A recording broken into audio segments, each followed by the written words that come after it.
Bisa melaksanakan ibadah haji ke Tanah Suci merupakan impian setiap Muslim.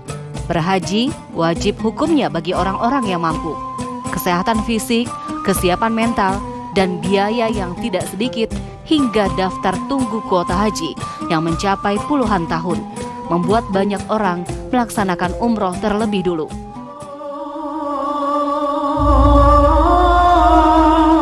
Kalau aku bisa lihat kamu, mungkin aku akan gampang percaya. Namun beberapa tahun belakangan, terlebih dengan munculnya sebuah film berjudul Haji Backpacker, membuat istilah haji backpacker pun menjadi tren di masyarakat. Tidak sedikit yang penasaran, apa dan bagaimana cara melaksanakan haji backpacker.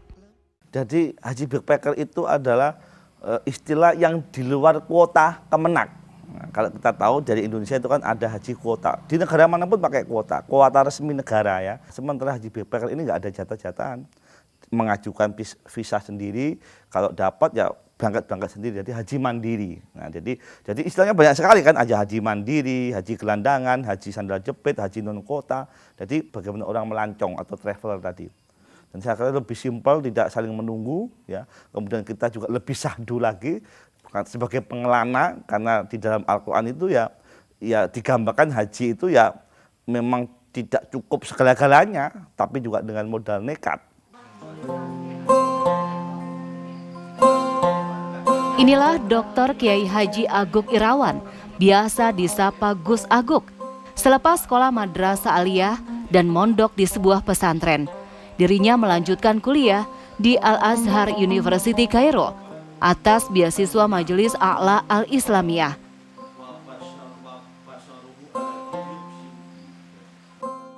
Selama menjadi mahasiswa di Mesir, ia dikenal sebagai penulis produktif. Terbukti 62 novel dirampungkannya. Yang fenomenal dan membuat namanya bersinar adalah novel Haji Backpacker yang kemudian diangkat ke layar lebar. Ketika saya menulis ini memang lagi ngetren istilah backpacker ya, traveler itu ya, traveler backpacker itu lagi ngetren. Nah, sebelum istilah backpacker ini kami jadikan judul karya saya, karya Haji Backpacker ini yang saya menulis pertama itu memoir ya, memoir 1 itu perjalanan haji saya dari Mesir sebagai mahasiswa, memoir 2 itu perjalanan haji saya dari Indonesia melalui Vietnam ya dengan paspor hijau. Nah, orang-orang mengistilahkan haji yang di luar kuota. Orang bilang ya haji mahasiswa. Nah, jadi haji ala mahasiswa.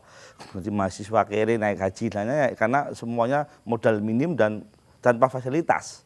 Nah, jadi kemudian ketika ngetren istilah traveler backpacker itu, kemudian saya mengambil backpackernya untuk istilah yang merangkum semua tadi. Novel Haji Backpacker milik Gus Aguk Irawan yang berkisah tentang perjalanan seseorang melaksanakan haji dengan cara backpacker adalah fiksi. Namun sebagian kisah diangkat berdasarkan pengalamannya dalam melaksanakan haji secara backpacker. Alhamdulillah kami berangkat haji yang pertama dari Mesir ya, menggunakan kapal laut 3 hari ya, 3 malam terombang-ambing di kapal. Belinya yang deck di atas itu yang gelar nggak dipakai tikar, udah pokoknya tiduran di deck itu. Jadi beli di kamar nggak mampu, beli di kursi juga tidak mampu, akhirnya kita beli yang paling atas yang murah.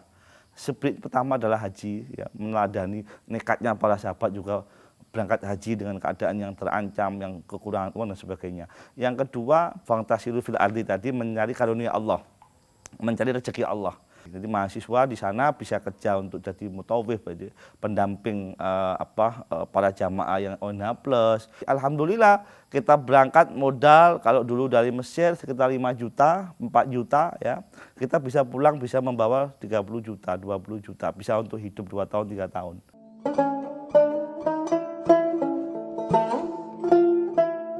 Haji backpacker merupakan istilah baru bagi haji konvensional. Ongkos haji backpacker dianggap lebih irit dibandingkan dengan ONH Haji Plus.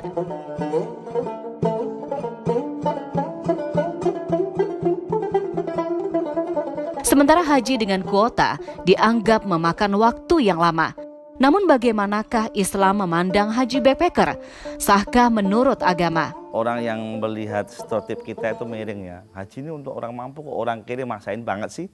Justru ayat haji itu turun, Al-Hajj 27 itu memang dalam kondisi sosial yang lemah. Sendirian ekonomi yang lemah. Jadi wa'adin finnasi yaktu kari jalan wa ala kulli dhamirin yaktina min kulli fajjin amikin. Jadi orang haji itu ini jalan kaki malah. Itu susahnya bagaimana. Ini kan pada zaman Nabi Ibrahim, begitu sudah selesai bangun Baitullah, menyeru kalau bisa sampai jalan kaki pun harus berangkat gitu loh. Jangan kan ada pesawat, jalan kaki pun harus berangkat. Dan sahabat Nabi jalan kaki dalam keadaan tidak aman loh ini. Berangkat semua. Dan tidak menunggu tunggangan kuda yang mewah, yang hebat, yang kokoh. Tapi wa ala kulli dhamirin. Kurus-kurus pun enggak masalah. Bahkan banyak yang dalam sejarah haji awal-awal zaman sahabat al-awal itu ya itu ontanya satu yang berhaji 15. Bayangin. Jadi tas-tasnya dibawa oleh onta yang kurus itu. Jadi memang ya backpacker mereka. Jadi bukan sah. Ini bahkan saya kira ini sangat mabrur sekali karena ini dengan modal yang sebagaimana di dalam asbabun nuzul ayat tersebut. Melaksanakan haji backpacker melalui negara lain pun pernah dilakukan Gus Aguk. Namun tentu saja tetap mengajukan visa haji di luar negeri. Gus Aguk pun diutamakan karena memperoleh referensi dari KBRI negara tersebut. Tahun 2010 saya pernah ya berangkat dengan, kalau orang mengatakan paspor hijau. Ya, saya pernah mendapatkan visa dari Filipina. Ya, dan itu otomatis jatuhnya orang Filipina, tapi karena di Filipina ini kuotanya lebih, ya bisa kita boleh dikasih kan. Nah, tetapi yang begini kan ada relasi, kebetulan di kedutaan Indonesia di Filipina saya ada yang kenal. Nah, jadi saya haji menggunakan cara mendapatkan visa dari Filipina. Ketika negara Indonesia ini berebutan kota, menunggu lama, negara-negara tetangga kita kelebihan kota. Ya. Nah, jadi kami berangkat melalui Vietnam, melalui Filipina, melalui Kamboja, alhamdulillah lancar semua. Haji dari luar negeri ini cocok dilakukan bagi seorang mahasiswa yang tengah belajar di negara tersebut atau tenaga kerja yang bekerja di sana. Karena jika tidak, maka harus menyediakan uang lebih dan mendapat izin tinggal sementara, memiliki tempat tinggal di negara yang dituju, dan terdaftar di KBRI.